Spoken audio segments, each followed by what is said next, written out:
Streaming cyberspace into your place from Kern County Raceway Park, it's the Virtual Grip Network's 6th round coverage of the Bootleg Racing League Gargamel's Kitchen Late Model Invitational Series Season 24.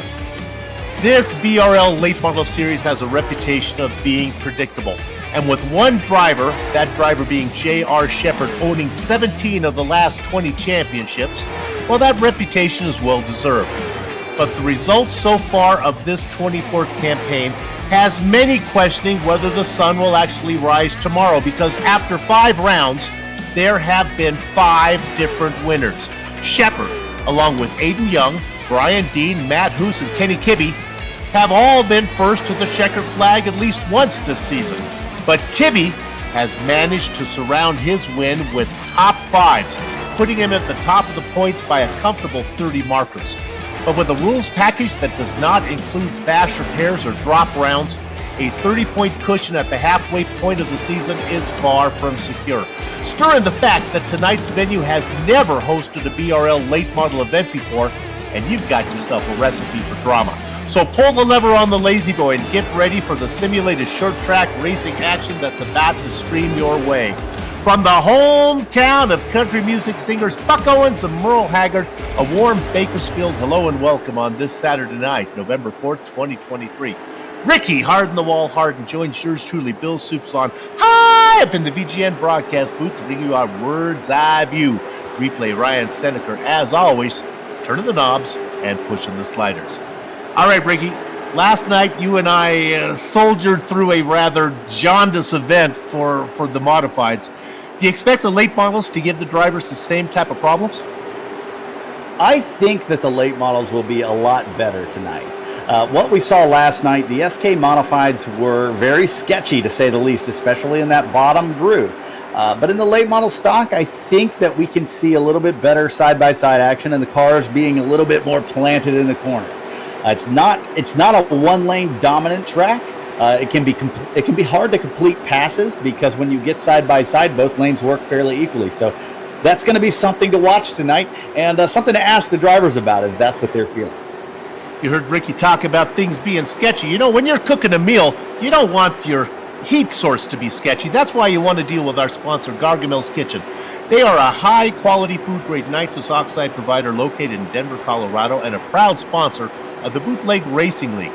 You can visit them at 2045 South Valencia Street or call Gargamel's Kitchen at 720-707-6178. And go ahead, snap along with me. Gargamel's Kitchen is the best. Everyone else is just the rest. Okay, with this plug out of the way, let's quickly take a look at the points before they start to grid up. You know, with no drivers making their season debut at the Bullring, the number of drivers who have raced at least once this season holds at 30, with half of them having raced in all previous 5 events. A second at the Bullring increases Kenny Kibbe's lead on Brian Dean by 8 points. Dean has finished 10th his last 2 times out. Now, despite only one top 5, Ribeye Joe Snyder finds himself in 3rd, but he's got a penalty to serve tonight, so he'll be starting from the back. Bruce Pearson, along with Kibbe and Dean, are the only drivers to complete every lap this season. Kurt Smith is in the wake of his first podium. Matt Locomotionowski started the season with a top 5 and hasn't been back since. Efforting to overcome an opening round no-show, Austin Belke climbed 6 positions in the point. The Bullring handed John Wilson an 18th, his worst result this season. Likewise for the boss man, Lowell Jewell, who was still to 19th. And then finally, at 48 points out of the lead, with this and only 5 more races to go, if young gun Aiden Young is going to make a charge to the top, it has to start tonight. And we got some good news about his gridding spot. He'll be starting in the inside of row 2, just behind Chris Davis, who will be sitting on the pole. Now let's go ahead and talk about our spotlighted driver. It is indeed Joe Segala. Okay, Ricky, Simon and Poindexter in Vegas have put the number at 24.5. We got a large field. I'm sorry, 12.5. We got a large field of 24. Bet the under if you think he'll do 12th or better. Bet the over if you think he'll do 13th or worse. This is so tough. Segala did a good job avoiding a lot of the accidents last night in the SK Modified, but tonight, such a big field and it's very deep. I think I'm going to take the over. I said under earlier, and I think I'm going to flip it and go to the over. It's going to be a tough road. It is going to be an interesting, that's an interesting number for sure.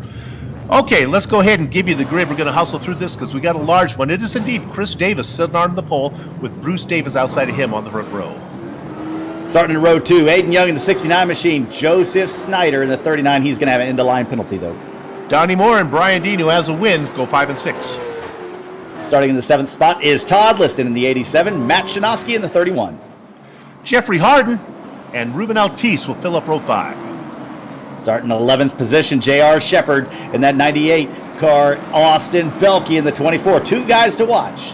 From that 6th row. In the Baker's Dozen spot, it is Kurt Smith. Our points leader, Kenny Kibbe, flanks him. Starting 15th, Matt Hoos, Joe Segala, flanking him on the outside. Mike Allen and John Wilson start 17th and 18th. Lowell Jewell in the 2, and Jason Menda in the 45 on the next row. Mark Herzog and Mike Holloway. Good to see Mike back in the number 10. We don't get to see him much. He'll be starting way in the back in 22nd.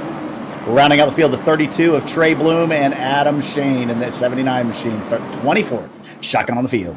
And remember, we do have a few penalties to serve there, so they'll get those sorted out, but it's not going to affect Chris Davis. Davis is going to have a man who's very quick right behind him, Aiden Young right now. Let's see how long Mr. Aggressive can keep the 69 behind him. He's got Bruce Pearson flanking him. We are at the dead equator of the season. 5 behind us, 5 ahead of us, working round number 6. Chug-a-lug, makes you want to holler, hidey-ho. Chris Davis leads the Stampede down into the first corner. Let's see if we can keep it clean, boys. It's side by side behind him with Aiden Young and Bruce Pearson. Pearson on the outside, Young on the inside. The racing is hot and heavy throughout the field. Chris Davis all alone out front, but everybody else behind him, 2 by 2 by 2 all the way through. And they finally get it sorted out there on that second row. Bruce Pearson up to the 2nd position, Aiden Young to 3rd. And right behind them, we've still got a little bit of a battle going on between the 23 and the 36. Jeffrey Harden on the inside, Brian Dean on the outside. They are side by side through turns 3 and 4. That outside lane prevailing as they come off of turn 4. Brian Dean clears Jeffrey Harden and takes the inside in that 5th position. I don't want to jinx these guys, but we are already had more green flag runs than we had to start the race last night. I think we're going to have a good one. We got an interesting battle up front. They are trouble. The 6th machine loses it off of turn number 4 and spins around. That is Kurt Smith, and just got loose in the center of 3 and 4. And I think you jinxed him there, Soup. I think I did. We might want to take a look at this as Smith goes around, but then we might want to watch it from the viewpoint of Kenny Kibbe, who had happened right in front of. Kibbe was able to get off the skinny pedal there and let Smith roll out of the way. That's how you build a championship. Absolutely great job there from Kenny Kibbe. We're going to go on board with him right here and watch what he sees. He gets right to the back end of Kurt Smith, and then Kurt starts to go around Kibbe, gets on that brake pedal real quick, takes a shunt to the right, and misses him. Good job. Why don't we dial up our points leader and let Ricky talk to him and see how he felt about having that spin right in front of him. We're talking about the number 14 of Kenny Kibbe. He's got a nice 30-point cushion in the points. We're going to dial him up right now and get a talk with him. Go ahead, Ricky. Yeah, Kenny, you've had a great season so far, and it almost went south there when Kurt got loose in front of you. Tell us how you avoided it. Yeah, it was kind of weird. First there was a big checkup into the corner and tried to not run Kurt over, and then it looked like when he lit the throttle up, he just lost it. And yeah, luckily I had a lane up top I could go for, but it was a little too scary for my liking. Kibbe and Soup here. Last night, the modifieds really gave the drivers a hard time. How hard is your car to drive? How's the setup? How's it feel? Is it raceable?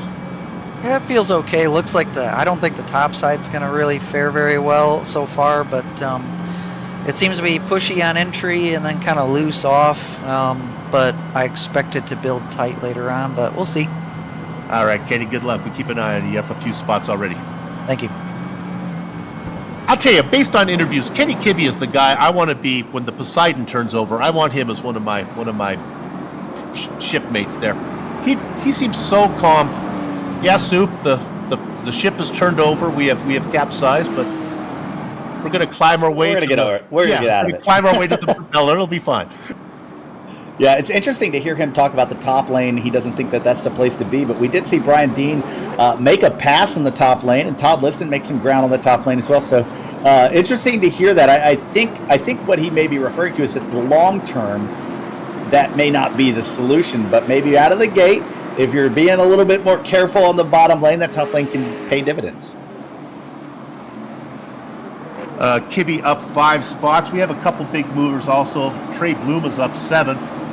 Our spotlighted driver, Joe Segala, back there in 21st spot. Still got a ways to go to get to the under. They're doubling up right now. Green flag is getting ready to come back out. They're coming out of turn number 4, and green flag is in the air. Chris Davis off to a great jump yet again, all by his lonesome, but they're side by side right behind him. Just like the start. All right, the 69 is going to get the best of the 22. So move Young into second. Pearson now fighting to hang on to third. He's got the 23 of Brian Dean. Dean won the opening round. He's been consistent top 10s for a while. He's sitting nicely in second position in the points. Having a good run right now and trying to get to the inside of the 22, and he does. And it does look like the top side is trouble. Let's throw our attention back to the 36. This is Jeffrey Harden. Shanowski just got underneath him, and I think Kenny Kibbe's going to pick up another spot. And back there is the lurking of the number 98. Look at the 98. That is J.R. Shepard thinking maybe I can go around the top side. Yeah, I think J.R. Shepard's just looking for a lane to take. And right there, the top lane checked up. He goes to the bottom, looks for a lane, following Kibbe through. He makes the pass on Jeffrey Harden. He's going to be to the inside of Matt Shanowski now in that 31 car. And they are side by side in front of him. There's just nowhere to go right now. Kibbe, I think, just taking his time, being careful, and he's very methodical when he comes up through these fields, Kenny Kibbe is. I think he does a really good job each and every week coming through the field. While we were watching that, you may have seen it on the tower. Aiden Young, who was racing in second, got loose, lost 2 positions, so moved Bruce Pearson up into the runner-up position with Brian Dean in the show. Look at Dean now work the top side, trying to go around the top of the 22. This battle for second. We didn't think the top side would work, but watch that as Brian powers around. Yeah, Bruce Pearson got a little bit loose coming off of turn 2, and that gave Brian Dean the run to the outside. Dean was able to make it stick through 3 and 4 and complete the pass. Behind them, we've got Kenny Kibbe still on the bottom of the 87 of Todd Liston. Todd goes really, really high through 3 and 4. Matt Shanowski gets to his inside, and they're 3 wide with the 98 of J.R. Shepard clearing Shanowski and going back to 2x2 through 1 and 2. Indeed, Kibbe and Shepard are a 1-2 punch that are just working their way, and they have already got themselves right up behind the 69. Shanowski in the 31 has been watching what Kibbe and Shepard is doing, and he's been doing his very best to get that petty blue number 31 right behind Shepard and see if he can follow those guys home. Meanwhile, there is an interesting battle. Look at Kibbe now, is all over the back of Young. Young seems to be really struggling. He doesn't seem to have it right now unless he's staving his stuff for later. Yeah, I think the outside's got more in it than Kibbe alluded to there. You saw him kind of take that higher lane through the center of 1 and 2 just a second ago, and he got a great run down the backstretch. And here he is to the outside of Aiden Young, and he's going to clear him down the back straightaway. So that outside line not looking so bad. Here goes the 98. He takes a look to the outside of the 69, and he's going to make it happen down into turn 1 as well, it looks like. I tell you, it's like seeing Sasquatch when you see Aiden Young passed on the track like that, especially got around the outside. But again, Young is notorious for saving his stuff to the end, so he may have just surrendered Casper there and just didn't want to battle too hard. Let's turn our attention up front. Chris Davis got to be saying, what do I got to do to get a little screen time, VGN? Well, let's give it to you right now. You've been leading all 18 laps. But let me tell you something, Ricky. Brian Dean has been working on him. He's been taking kind of a wider line. He's been running. He's got about a car length gap on him now, but he's been giving him some pressure. Yeah, at the start, it looked like Chris Davis really got out to a decent lead, and now the yo-yo is starting to wind back in, and everybody's just coming right back to the back bumper of Chris Davis. But Dean has company as well. Bruce Pearson right on the back bumper, and Kenny Kibbe. We've been talking about the way they've been methodically working their way through the field, Kibbe and J.R. Shepard, and they are right there just waiting to pounce. I'm going to call for a camera shot here. Maybe our director would give us something to show that everybody right now is in single file. This is something unusual for a bootleg race. I'm looking from the top all the way back to the very back, single file. It looks like Pasadena on New Year's Day. Yeah, I talked about it earlier that I thought it was going to be kind of hard to complete passes. I think that there's a lot of guys out here trying to save their tires. As we say that, here goes J.R. Shepard to the bottom of Kenny Kibbe, trying to make a pass on him.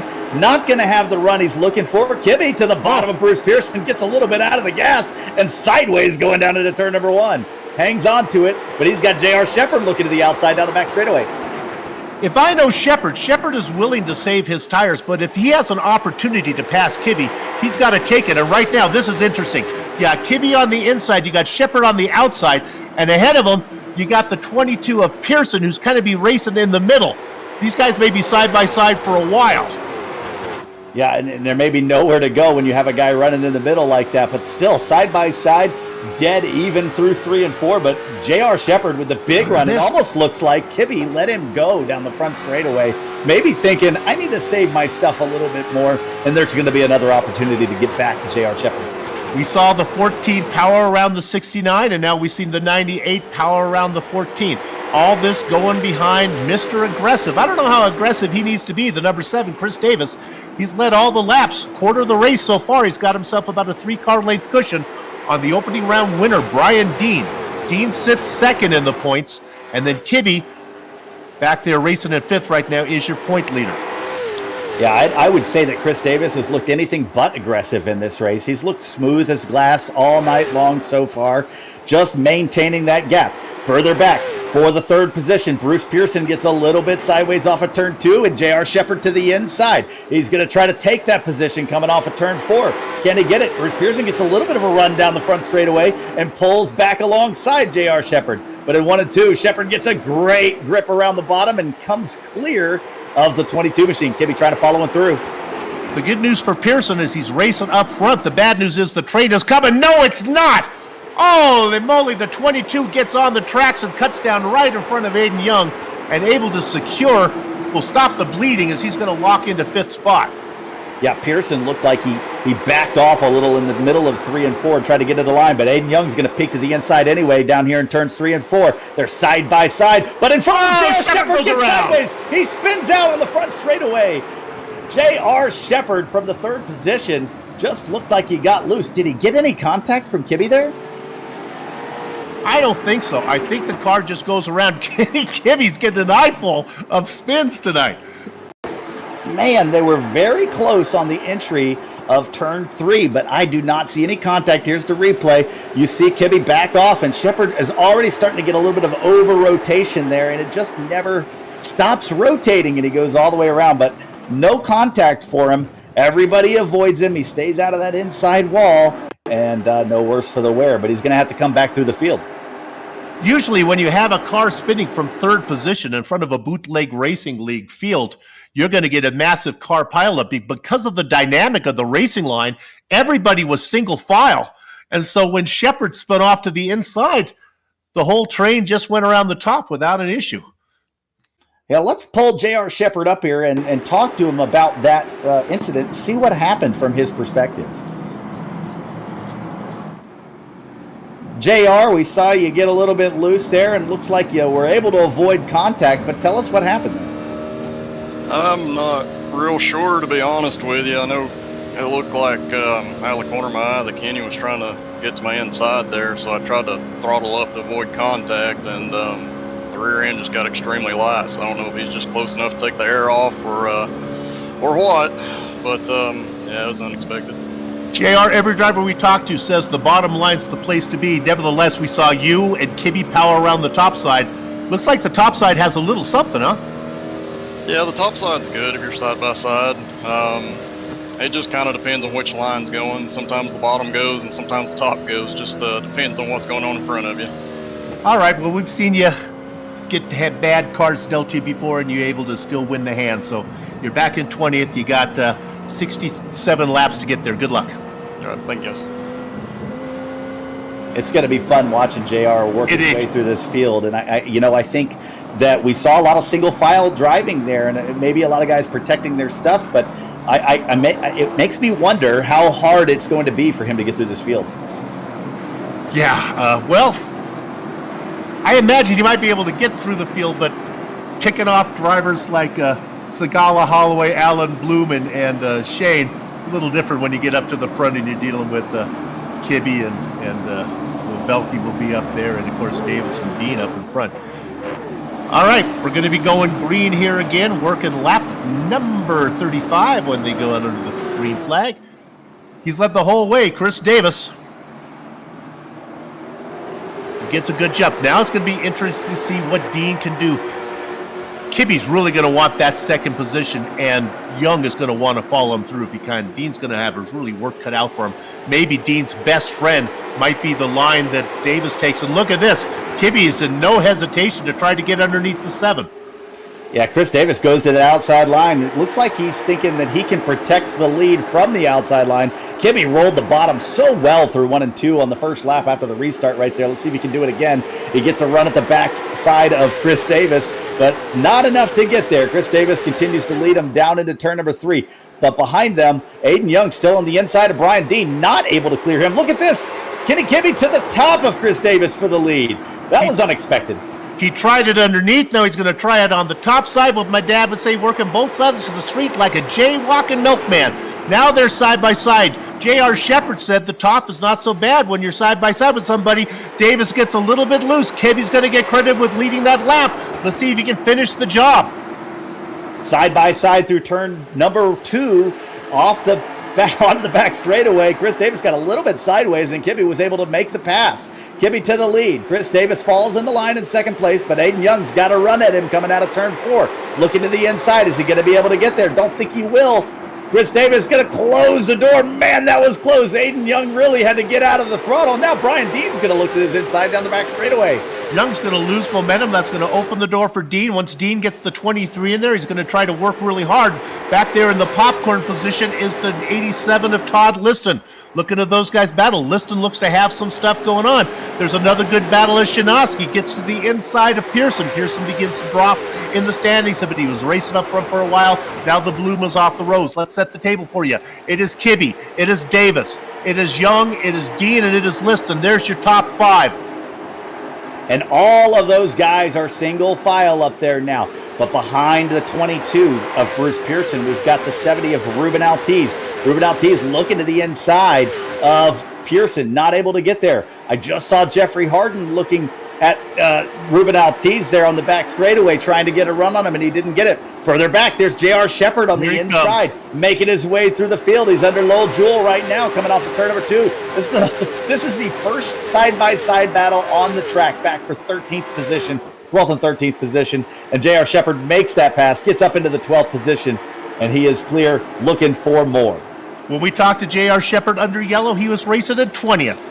We've only been under green here for about 5 laps. He's already worked his way up into 12th position.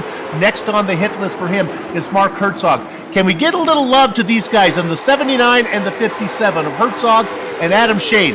Shane is up 14 positions. Mark Herzog up 10. These guys are quietly working their way through the field. If you want to see a guy who is sneaky quiet getting through the field, it is Adam Shane. Yeah, Adam's done a really good job along with Herzog, just working their way through the traffic and getting themselves into a good position as we approach the halfway mark of this race. That's really what you want to do. In front of them, Jeffrey Harden goes to the inside of Ruben Altiz, slipped up the track just a little bit, just about got into the side of Ruben Altiz. Altiz will clear him off the corner. That causes a little bit of a checkup, and back behind them, the 98 of J.R. Shepard looks to the inside of Mark Herzog, but nothing doing there. He has to fall back into line. Yeah, this is where I think the action is. We're not going to watch up front for a middle. They seem to have it well behaved. Everyone got the memo that they're just going to put in some laps. Right now, it's all happening behind the 70 of Ruben Altiz. I think Altiz is the slowest of all those cars. Harden looking for some way around. Shane trying to be very smooth behind him, waiting for Harden to make a mistake. Harden tries to dip underneath. Remember, it's home cooking for Harden. Bakersfield is his hometown. I got a long message from him telling about the wonders of Bakersfield. My goodness, it was a learning experience for me. I've been through Bakersfield many a time. I've never appreciated the fascination of this town. Meanwhile, back behind, rolling the top side is J.R. Shepard trying to get around the 57 of Mark Herzog. Jeffrey Harden gets a little bit loose right in front of them, coming off of turn number 2, and this is what I've seen lap after lap. J.R. Shepard was on the inside of Herzog a couple laps ago, and he was having trouble getting his power down coming out of turn number 2. It was easy to get loose. Now Harden's down there on the inside of Adam Shane, and he had the same problem, getting a little bit loose off the corner. This lap looking pretty good, side by side, 2 rows deep. Shane on the top side of Harden, J.R. Shepard on the top side of Herzog, and they are dead even going out in front straightaway. Shepard's going to get the momentum, get that done. Now he needs Shane to clear the way. He'd like to go around the outside of Harden as well. Harden in a beautiful purple machine. That's his wife's favorite color. Brandy watching from their Bakersfield home right now as her man begins to fall back a little bit in the standings as Shepard rolls the top side of Hardin, moves Shepard up into the top 10. Still side by side through turns 1 and 2. We're not sure if he's going to be able to prevail yet, but he does get the run down the back straightaway. Hardin still going to send it in down there on the bottom of turns 3 and 4. See if he can get back to him. I don't think it's going to happen. J.R. Shepard with a great run down the front straightaway. He's going to clear him. He's into 10th position and looking for more. In front of them, we've got a battle between the 6 of Kurt Smith, and he's gone a lap down. He's getting out of the way. Ruben Altiz goes under him. Adam Shane goes under him, and they're single file in front of that. I'll tell you, Mark Herzog was side by side with Matt Hoos on the top side, and he saw that Smith was hugging that outside line a lap down, and Herzog decided to tuck down underneath and wait a little bit. Smith really off the pace. Quickly, we're going to check in on our over-under driver. How is he doing as we look for Joe Segala? Where the heck are you, Joe? Oh, my goodness, he's down in 19th. Yeah, so far it's looking like I made the right choice. It was a last-minute decision, but that's where I went to. We were just looking at Matt Hoos there. He's on the back end of Jeffrey Hardin in the 12th position. We haven't talked about Matt Hoos yet in this race. Typically used to him having a little bit more success. And last night he looked really good here in the SK Modified and just not been able to get up toward the front half of the field tonight. Well, I think Hoos a victim of his own success. Coming off a win last time at the Bull Ring, they gridded him back into 15th position. So he's been trying to make up ground since then.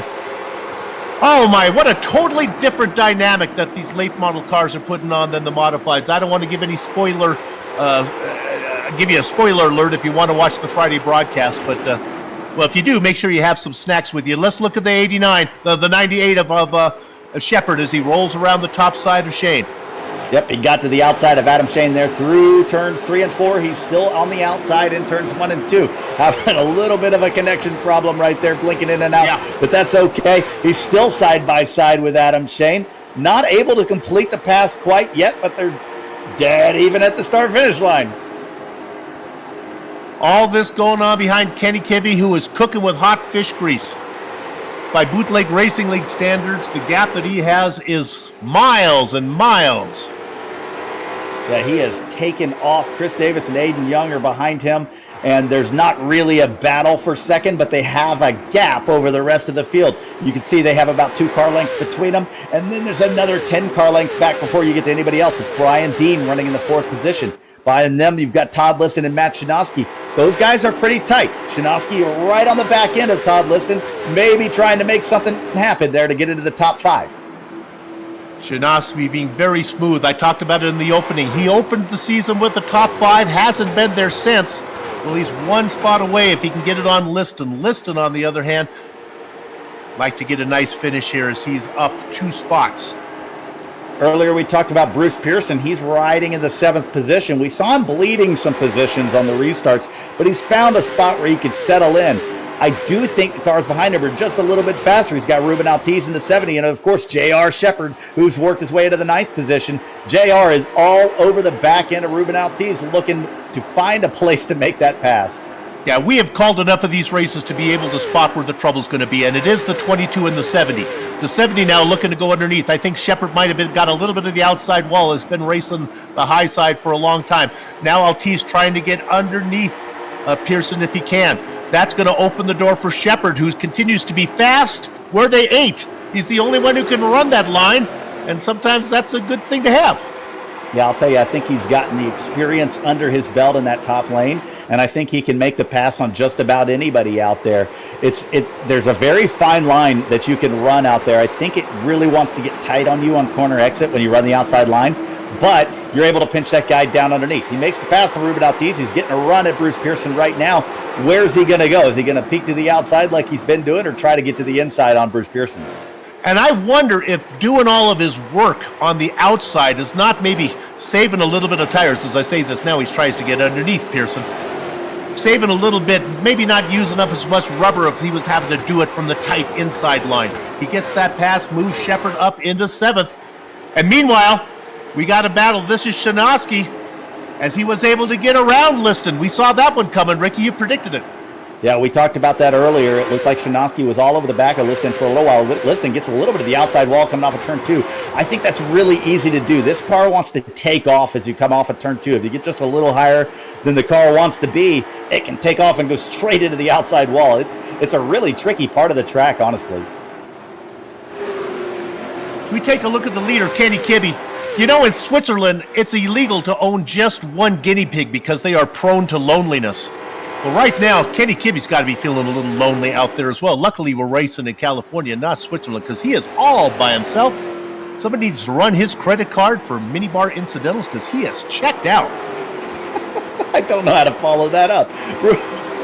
Ruben Altis is in the 9th position, and he's got Adam Shane working his rear end. He is looking to the inside of him coming off of turn 4, and there is a lot of battling going on right at the backside of that top 10. Shane getting loose in the middle of turns 1 and 2. What a save! Oh, he's coming up right now, right in front of Jeffrey Harden, and he gets spun. Matt Hoos hard into the inside wall. I saw that coming. It had been building for a couple of laps, and oh man, he had a great save, but he came up right in front of Jeffrey Harden. And I just don't think Jeffrey could get out of the gas fast enough. In the process of saving it, he lost all the momentum, and he comes right back up in front of Harden. Man, the big loser in that is Matt Hoos. All those Hoosinators out there are disappointed to see their driver hard into the inside wall. Just nowhere for him to go. Shane got turned right into his path and then pinches him into the inside wall to add insult to injury. A lot of damage on the 21.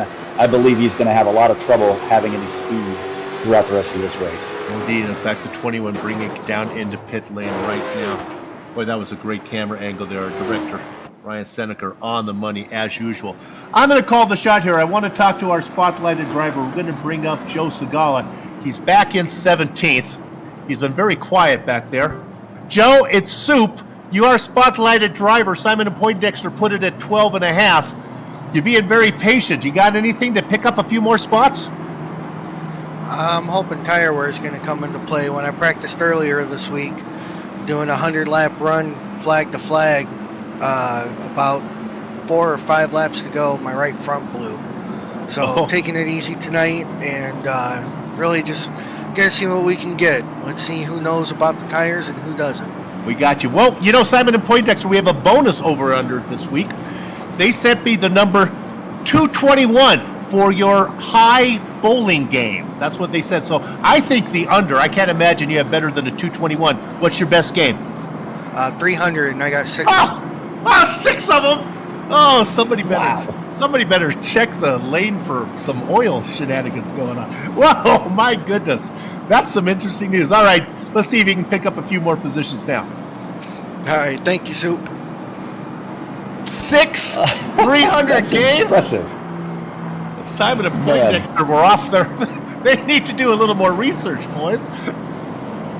Wow, it's always fun to hear from Joe Segala and hear about the bowling antics from him. This is what is this? Our third caution of the night. What a contrast to the other races that we've seen here at Kern County Raceway Park. I believe that this is the car that puts on the show here. It does indeed. And you know what's even more interesting now is we've been watching the annals of J.R. Shepard work his way up. He's on 6th position. He's on the outside. Usually that would be a problem. It looks like JR doesn't really mind that. He's got to have Shanowski to the inside. I don't know how much stuff he's used. All that lead that Kibbe had, the Switzerland guinea pig analogy is pointless now as they're all bunched up. And there's Aiden Young back there sitting in 3rd. How much has he used up? How much did he have to go? We got 25 laps to find out. Yeah, I typically tend to think that outside lane in these cars likes to use a little more right front tire than the inside lane. So I'm interested to see if JR is able to keep that speed late into this run as the pace car is down on the pit road and we get the green flag. The big news will be if the 69 can get under the 7. You know, there's a lot of benefits for having a nickname, and when your nickname is Mr. Aggressive, maybe if you're Aiden Young, you might want to think twice about putting your nose inside somebody whose nickname is Mr. Aggressive. J.R. Shepard knew that, and he went around the outside of it. Brian Dean on the outside in the 23 trying to get some momentum. He doesn't seem to be as good at it as the 98. The 98 clears Shanowski. There's plenty of room for the 98 to tuck down in. Shanowski now ducks back in there. The problem is Shepard is fast, but he's trouble behind them. Dean. trouble. Lowell Jewell goes hard into the outside wall. We've got big mess behind them. Jeffrey Harden, Lowell Jewell, they get together and collect a few others. This was another big hit, similar to what we saw last night. And it was the same driver that we saw go driver's side first into the outside wall. Lowell Jewell hard into that outside wall. And man, also the 45, there were a couple of other big hits in this wreck. We're going to see a bunch of angles of it here. The 75, poor John Wilson was behind the whole thing. He might have been able to clear one of the cars, but he couldn't clear Harden and Lowell Jewell both. Look at the 75 back there, as there's just nowhere for him to go. Yeah, just an innocent bystander, and that all started as they entered turn number 1 right there. Lowell Jewell was a little bit higher than Jeffrey Harden expected him to be, I believe, and they came together. And then here you are on board with John Wilson, just nowhere to go. They come up right in front of him. In front of that, there was a little bit of contact between Joseph Snyder and Jason Menda, and Menda went hard into the outside wall as well. Another big hit, and he kind of went flying through the air. So a lot of damage resulting from this accident. Here you're going to see another view from the drone cam. Ouch! Big hits, and another big hit there with the 45. So, we have a spotlighted driver for a reason. Yes, I may have jinxed the field there when I said we were going green for a while, but I have not jinxed Joe Snyder. I'm sorry, Joe Segala. As Joe Segala races now ahead of the other Joe, as Joe Snyder is in 13th. Joe Segala has now got the under at 12. Oh boy, I'm sweating bullets over here now. Simon and Poindexter are way better at doing the over/under on the track than they are on the bowling lane. They weren't even close on that one. Hey, let's quickly talk to who do you want? Maybe Chris? Who do you want to talk to? Ricky, maybe we can pull somebody up real quick. Yeah, we just talked to Joe Segala. I was going to say Joe because he was right beside that accident when it happened. But let's talk to somebody else. Why don't we talk to Mark Herzog? Mark's been working his way through this field. He's up a lot of positions. He's inside the top 10. Mark Herzog, we've been watching you. This is Ricky Harden up in the booth, up 12 positions. How's your race going, and what do you have left? It's been pretty good. I was able to miss a couple of those incidents in front of me. I had an unfortunate one with Austin under that yellow though. It picked up, and I just clipped him. But it's been going good. If you can be patient and get a run off the corner, that's how you make your passes. You make them off the corner, not going in. It's been single file most of the way around. Pretty passive racing going around, except for where you are. You and Altice, you have been in amongst it, boy. It's been you're getting your money's worth for excitement. Yeah, it's a bit of a traffic jam here. You got a couple of different little lines and a couple, maybe a tenth or two quicker here or there. So it's been fun though. Everybody's been respectful. We'll keep an eye on you. Good luck. Thank you. All right, let's set the stage up top. We got ourselves 19 laps to go. If it were Friday night, we'd be putting on the disco shoes. It is Kenny Kibbe. He has led 44 laps since he got around Davis. Davis has done a great job of hanging on to second. He's been doing it very aggressively. Last time, I'm not saying he chopped the nose off of the 69 of Aiden Young, but Young may need some rhinoplasty. Right now, a little more room for Davis to get the car down in there. Now Young's got to deal with Dean on the outside, the 23. And that's the problem that Shepard had, was that 23 was on the outside. He had no way to go around. But right now he has the opportunity maybe to find Young on the low side as Shepard continues to blink. Yeah, and Shepard almost looked to the middle of the 69 and the 23 down the front straightaway. Thought better of it. Brian Dean not rolling the top as well as J.R. Shepard would hope, so he's going to go to the inside and try to follow Aiden Young through. But Brian Dean doing a really good job rolling the outside on this particular restart. I believe he got the experience he needed on the last one. Shepard's going to look 3 wide to the inside, going down to the turn number 1. This is going to be a squeeze. He's going 3 wide. Tip of the hat to Dean, who left plenty of room. So Dean, who was just a minute ago racing in 3rd position, he now falls back to 5th. And Shepard is going to make it a twofer as he's able to get around Dean, and now he's got the inside position on Young. He dives it in there deeper. Then Confucius in a submarine. They come out of corner number 2. They are rolling down into corner number 3. Shepard in good position. Again, late on the brakes. He has the advantage. Can he get the drive off? They are so close. Give the credit for leading the lap that time to Young, but they're not done yet. Yeah, Aiden Young says, not so fast. I'm not letting you into that 3rd position just yet. They are racing tight on each other's doors, side by side, each and every lap, in each and every corner. Look at this. Aiden Young on that outside lane, not giving J.R. Shepard an extra inch. He leads them across the line yet again, but J.R. Shepard just really dives it down into the corners really hard. He tried to clear him off of turn 2 there. Not quite clear, but he does have a run entering turn 3, and I think he's going to make it happen through 3 and 4 right here. Indeed he does. Aiden Young will fall back to 4th. My goodness, he was back in 20th after he had a self-spin. You would think his confidence would be shaken after losing the car, and he didn't know why, but he continues to race. He's worked his way up from 20th to 3rd. We have documented the whole way. And now Davis, who's done a great job of keeping Young behind him, well, now he's got to try to keep Shepard behind him. You got to think that the 7 must have a little bit more left, as Shepard has had to race like a madman to get up there. Yeah, you would think so, and especially with seeing the 98 having to run that outside lane a little bit more, it's interesting to see how much he has left. A little further back, we were just talking to Mark Herzog. He's looking to the inside of Todd Liston going into turn number 1, and they've got a fierce battle going on inside the top 10 here. This is for the 7th position. Herzog was behind Altice on the 70 for a long time. He finally was able to get that one. Now he clears it, going in part the of wall. The outside wall. I don't think there's anything left in the 87. I think he's racing on his rims right now. That car just would not turn down. Yeah, I've said it before. It's a fine line on that outside of grip and no grip. And when you cross it and you get up into the marbles, it just goes straight. There's no more turn in that car, and I believe that's what happened to him. 5 races, 5 different winners. One of those 5 is Kenny Kibbe. Another one of those 5 is J.R. Shepard. Aiden Young in 4th has a win as well. Brian Dean in 5th. He's a previous winner. If you want to play some Sesame Street, 4 of these things belong together. One of these things is not the same. The only non-winner up there is Chris Davis racing in 2nd.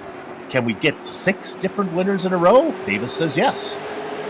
I believe he can do it. He's been closing the gap on Kenny Kibbe for the last couple of laps. He is getting a little bit closer to him as we come off of turn number 4, and I think he may have something for our leader. Working but 5 to go. Oh, J.R. Shepard got really tight out of turn number 2 right there. Lost a ton of ground to the 2 leaders. And Kenny Kibbe and Chris Davis are getting ever closer to each other as they come back to 6 laps remaining. Okay, Kibbe has spent his time in the booth, and he's no stranger to adding drama to a broadcast. So if he's backing it up just to give you and I something to talk about, tip the hat to him. I don't think that's happening. I think that Davis, who's been racing in 2nd, has been biding his time, saving his tires, and now he's given the 14 everything he could ask for. Look at the drive off of 2. Out of turn number 2, he gets a run. He's looking to the inside. He's going to be there entering turn number 3, Mr. Aggressive. Chris Davis to the bottom. Kibbe holds him off on the top side. Kibbe's going to have the run and the lead as they cross the start-finish line. He dives it in deep again. Look at the 7. Boy, he's able to keep the car off of him. Again, Kibbe is well aware of Davis's reputation. Davis is not shy of that reputation either. Now out of 4, he's going to get credited with leading out of 4. Is he going to get credited with leading the lap? He is. We got ourselves a battle with just a few to go in the popcorn position. It's the number 98 of J.R. Shepard. Kibbe is high. Kibbe's going to lose the position to Shepard. They are side-by-side racing right now, which is the best news for the number 9, for the number 7. Coming out of corner number 4, it's 2 to go. It looks like Davis has this to himself if he can hold off the 17-time champion J.R. Shepard. They're coming up on a little bit of lap traffic, and Mike Allen ahead of them. I don't know if that's going to come into play or not. They're coming back to get the white flag. J.R. Shepard closing the gap on Chris Davis. Can Chris Davis become the 6th winner of the season on this night here in the Bootleg Racing League? Mike Allen gets out of the way. J.R. Shepard has a little bit of a run, but he's not closing the gap enough. I don't think he's going to be able to get there as they drive toward turn number 3. 2 quarters to go, through 2, through 3, through 4, nothing but pavement between him and the checkered flag. 6 races, 6 different winners. Round number 6, Chris Davis. Shepard goes from 20th after the spin to 2nd. Kenny Kibbe, who led 60 laps, will have to settle for 3rd. What a race. And what a job by Chris Davis. It seemed like he just bided his time. He stayed back there, let Kenny Kibbe burn up his stuff, and made a charge at the end. Great job. What a difference 24 hours will make, and a different change of cars, as my goodness, Oh, Kern County put on a show tonight. We're going to take a short break. Don't go far because we're going to come back, run down the entire order, talk to the top 3 drivers before we put a lock on the gate. You're watching the Virtual Grip Network.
Welcome back to Kern County Raceway Park in BGN's 6th round coverage of the Bootleg Racing League's Gargamel's Kitchen Late Model Invitational Series Season 24. The results are in. Let's give them to you now. He started on the pole. He fell back as far as 3rd position. He led 40 laps. Then he was able to get around Kenny Kibbe for the lead at the very end, and he picks up the win, our 6th different winner this season. We're talking about the number 7, Mr. Aggressive himself, Chris Davis. Stick around. We're going to talk to him in just a minute. J.R. Shepard started at 11th, worked his way all up to the front, had a self-spin, went back to 20th. We talked to him. He raced his way all the way back to the runner-up position. Kenny Kibbe led 40 laps, but he wasn't able to hang on to the end. He'll have to settle for 3rd. He'll still have the points lead, though. Aiden Young is 4th with Matt Shanowski in 5th. Back half of your top 10, Brian Dean, Mark Herzog, who we marked from 21st to 7th. Nice run from him. He was finally able to get around Ruben Altice, who has to settle for 8th. Bruce Pearson and Trey Bloom from 23rd to 10th. Round out your top 10. Ricky? Joe Snyder gets that 11th position, and Joe Segala, he hits the under there into 12th position, just barely sneaked it by us. John Wilson in the 13th position. Todd Liston finishes 14th. Mike Allen finishes 15th, 1 lap down. Kurt Smith finishes 16th. Jeffrey Harden back in 17th. He did not finish the race tonight. Lowell Jewell in 18th. Jason Menda 19th, and Adam Shane at 20th. A lot of attrition down there. 21, 22, and 23 with Matt Hoos, Austin Belkey, Mike Holloway did not have a good night, and then Donnie Moore was out very, very early. You look at that, we had 14 cars finish on the lead lap, 2 1 lap down, and then from 17th all the way down, 25 laps down or more. Attrition playing a big part here at Kern County. With that said, let's go ahead and talk to the man. Been fortunate enough to sit to him next in the booth a few times, but it's nice to see him get a win out there. We're talking about Mr. Aggressive, Chris Davis. Congratulations. Maybe played a little bit of cat and mouse there, saved a little bit for the end. Yeah, that's exactly how it played out. I mean, look, Soup, I had the advantage of starting on the pole, so I didn't have to get my stuff early, and that really was my game plan. On some of the restarts, I did little things to try and make sure that the people behind me would end up too wide, and I think that helped me out there towards the end. Kibbe is such a class act. Like, he was coming up behind me. I knew he was fast, and we started, and he did an amazing job to pass me around the outside. And then I just tried to follow him for a while, and it kind of worked out. I have you sitting next to me, so we're familiar with each other, but I have to play it neutral, but man, you took my breath away. I know your nickname of Mr. Aggressive. A few of those dives down into the corner, I was worried you weren't going to be able to get the car to stick down there, but it stayed low for you. Well, this car's completely different. We've been racing here last night and against tonight, and every other car that we drove here, boy, you would not have done that, Soup. The car would snap loose. This car actually drives this track the way I think it ought to be. And I had done enough practice of being able to use the brakes that I was never worried on the inside. I was also never going to push it too hard. Well, You started on the pole, but that doesn't really tell the story. You only led 40 of the 100 laps, and you got names like Shepard and Kibbe and Young all around you. That was an impressive win, Chris. Congratulations. Well, thank you so much, Soup. Again, my hat's off to Kibbe. He could have raced me dirty a little bit when I was trying to pass for the win, and he didn't, because that's, the kind of classy person that he is. I had J.R. Shepard come behind me, had Aiden Young coming behind me. I felt a whole lot of pressure, but that's just what you get here in the BRL. People who like to race clean, like to support each other, like to see everybody get better. So, what I would say in a league like this, Soup, in this world where you can be anything, be kind. There you go. Congratulations, Chris Davis, as he picks up first win we've seen in a long time here on a broadcast event. Congratulations on that. We'll follow him down the road. He's going to move up in the standings a little bit. All right, Ricky, who you got? J.R. Shepard. J.R. finished in the second position tonight, and we talked about him earlier in the race when he got a little loose and spun out, and we were debating whether he was going to make it through the field. J.R., walk us through how you did it. Just driving really hard. I had to really work hard to get back through the field. So I know sometimes it looks like people move out of my way, but that's not the case for my side. But it was really tough. Unfortunate because I had plenty of speed there at the end. Just had to use a little bit too much of my front tire to get back through the field. But either way, congratulations to Chris for Mr. Aggressive running an extremely clean race tonight and getting that win. Yeah, JR, we saw you rolling that top side for a lot of the time that you were working your way through the field. Do you think that contributed to using a little bit more tire than you wanted to use to get to him? Yeah, for sure, Ricky. It was, the outside was probably the place to be overall when you're side by side, just because it was easier to hold that line and the car wouldn't get upset. But definitely past halfway, it started to really rubber up, and the car started to get really tight on entry and through the center of the corner when you're on the high side. So it definitely suckered you into using that right front quite a bit.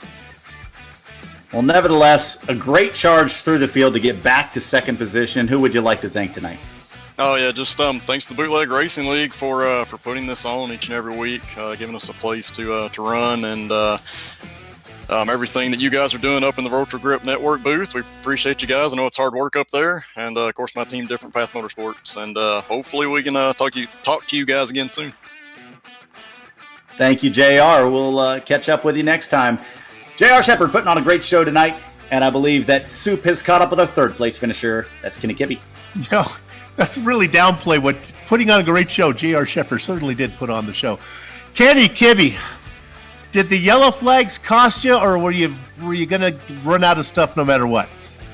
Well, I think the biggest unknown for me at this track was going to be the tire wear, because I've kind of figured it out in this car at other places, but this track was kind of the big unknown. And I think if we would have had a late caution, it honestly would have helped me, because it would have gave me a chance to cool my tires back down. I was really good for a couple laps there, but yeah, I looked at my tire wear at the end, and my right front was at 28%. So once we got to a couple laps to go, I just didn't have anything. And I could have blocked or made it really tough, on Chris or whatever. But it's not worth racing that way. So I gave a fair fight on the top side as long as I could, and then just that was kind of it. But we extended the top 5 streak, and that's good. So yeah, it's still positive, and tonight was just kind of a learning experience. When I look at it, you if you want to think big picture, you finished third tonight. Brian Dean, the man who's behind you in the points, finished 6th, so you make a little bit more cushion there. If you build up a big enough cushion, you'll be about 33, 34 points. You get to the point where you kind of make you immune to a bad race. Yeah, and I've talked about how I may miss a race, but I may not, and it's almost into the point where I almost could miss a race and still be up there, but yeah, I'm just kind of taking it week by week, and honestly, I didn't even look at the points up until the end of last week and saw we had that 30-point cushion, which is kind of crazy. But the top 15 invert really makes it tough for anybody to be consistent. So the fact that we've had top 5s every race, even though we're starting 10th or worse every single week, is pretty good. So I'm pretty proud of that. Yeah, we'll go ahead and put a little more shine on that. Nothing worse than a 4th So fourth or better for every race. So you keep doing that. I got to figure there's one no-show that you'll be able to dodge in there. Hey, congratulations! Nice race, man. Yeah, and I just want to congratulate Chris. He ran a fantastic race. So at least a pink car won tonight. JR, great recovery for him. And then our kind of pseudo teammates, Matt Chinoski and Brian Dean, both have great runs. Thanks to you guys up in the booth again for the broadcast, and thanks to everybody who rides on board with me every week. You got it. Congratulations. Well done. We'll see you down the road. Kenny Kibbe, our third place finisher tonight, and he stretches out the point lead a little bit.